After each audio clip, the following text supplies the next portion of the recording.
Hello fellow orchid lovers, it's Danielle here with an update on our Dendrobiums that we are converting over to water culture.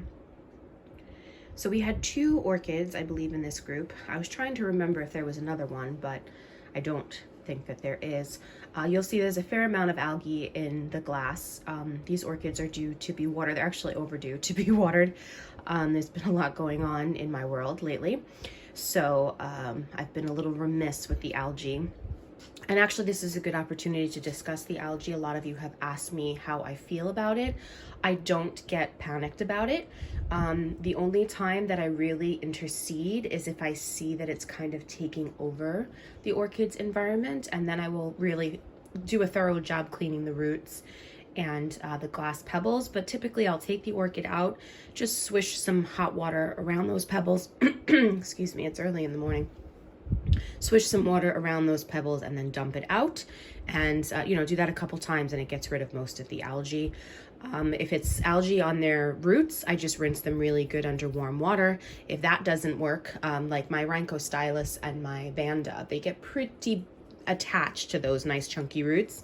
I'll take a little toothbrush and I'll just give it a little gentle scrub, a soft toothbrush, because I don't want to damage the roots. But again, that's very rare.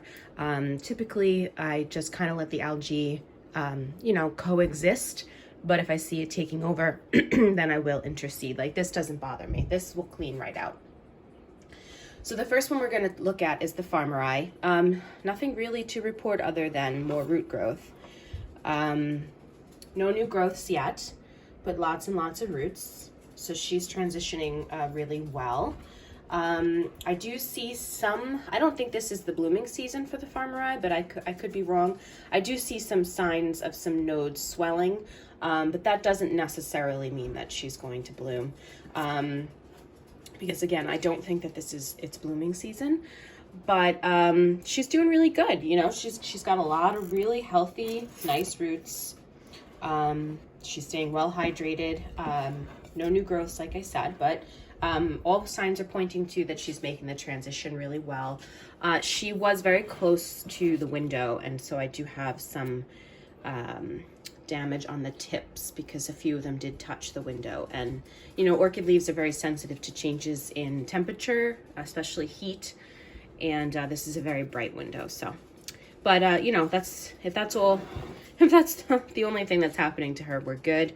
This is the pendulum that was really badly, that had the crown rot on the 2 canes, and then the really bad spider mite infestation.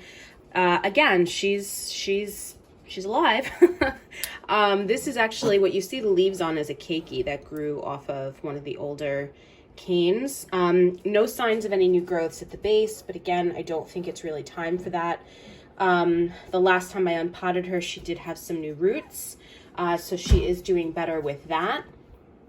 But yeah, she's plugging right along. It does seem like this new growth is growing, albeit very slowly, but hopefully, she will continue to grow. She doesn't have any leaves on these canes, so her source of photosynthesizing is unfortunately gone for those. But I'm really hoping to see something push out soon at the base of her.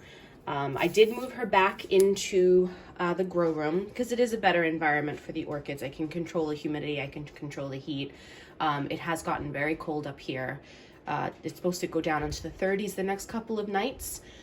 So, it's a much more controlled environment. I think she'll do better. She has been spider mite free for several weeks now, actually several months now. I do check her like every day. I don't put her in with everything else. She's up here on, this table, far away from everything just in case, but she is back in the grow room. So those are the 2 Dendrobiums. They seem to be doing okay, one a little better than the other, but the Farmeri didn't go through what the pendulum went through. So I hope you guys are all having a great day. If you have any questions, let me know, and I will talk to you all next time.